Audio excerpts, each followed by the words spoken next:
Good morning. This is Send 7, World News in 7 minutes.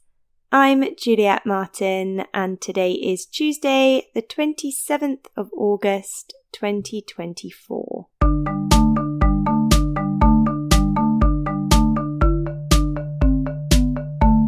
Starting in Asia. In Pakistan, at least 73 people have been killed in an attack by militants on police stations, railway lines and highways in Balochistan. Balochistan is a resource-rich area of Pakistan. Pakistan's Interior Minister Mohsin Naqvi said these attacks are a well-thought-out plan to create anarchy in Pakistan. In Bangladesh, at least 23 people have died and 1.24 million families have been left stranded after severe flooding. 5.7 million people are without food, clean water, medicine, and dry clothes. Vietnam's parliament has appointed new senior officials and will elect a new president in October. In a meeting yesterday, Parliament appointed 3 new deputy prime ministers, a new environment minister, and a new justice minister. Israel's government has said that the situation at its border with Lebanon is not sustainable. Tens of thousands of people have been evacuated from their homes on both sides of the border. Israeli government spokesperson David Mencer said, "The current situation is not sustainable. Israel will do its duty and return its population to our sovereign territory." Africa. In Sudan, at least 30 people have been killed in a dam collapse. The United Nations have said that the number could be much higher. 20 villages were destroyed and 50,000 homes were destroyed or damaged. Nigeria's police authorities have secured the release of 20 students who were kidnapped last week. The victims are medical and dental students who were kidnapped on their way to Enugu State. Armed gangs have been kidnapping villagers, students, and motorists for ransom in Nigeria. In West Africa, Spain's Prime Minister Pedro Sanchez will begin his second visit of the year today. Sanchez aims to reduce migration to the Canary Islands, which has increased by 154% this year. The Americas.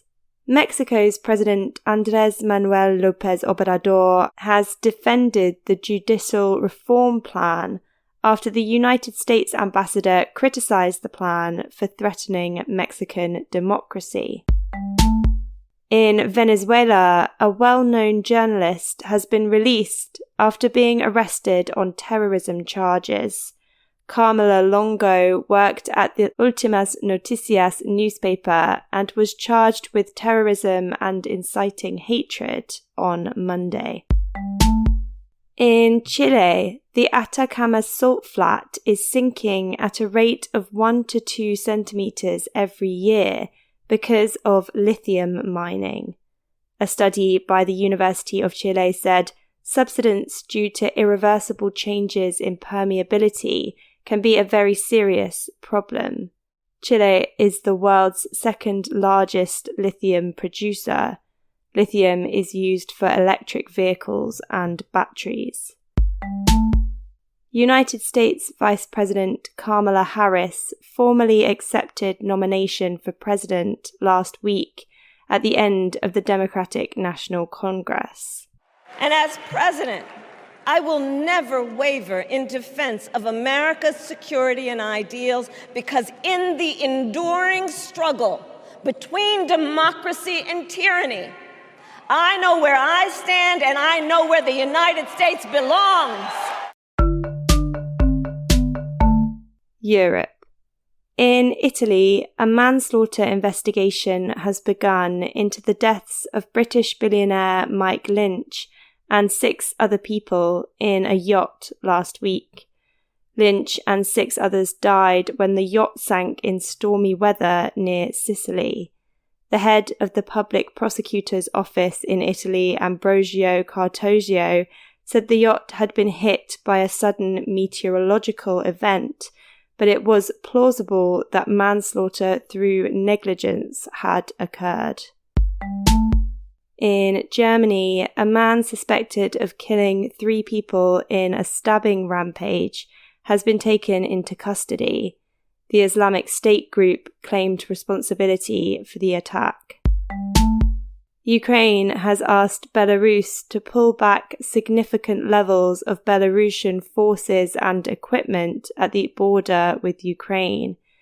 In a statement, Ukraine's foreign ministry said Ukraine has never taken and is not going to take any unfriendly actions against the Belarusian people.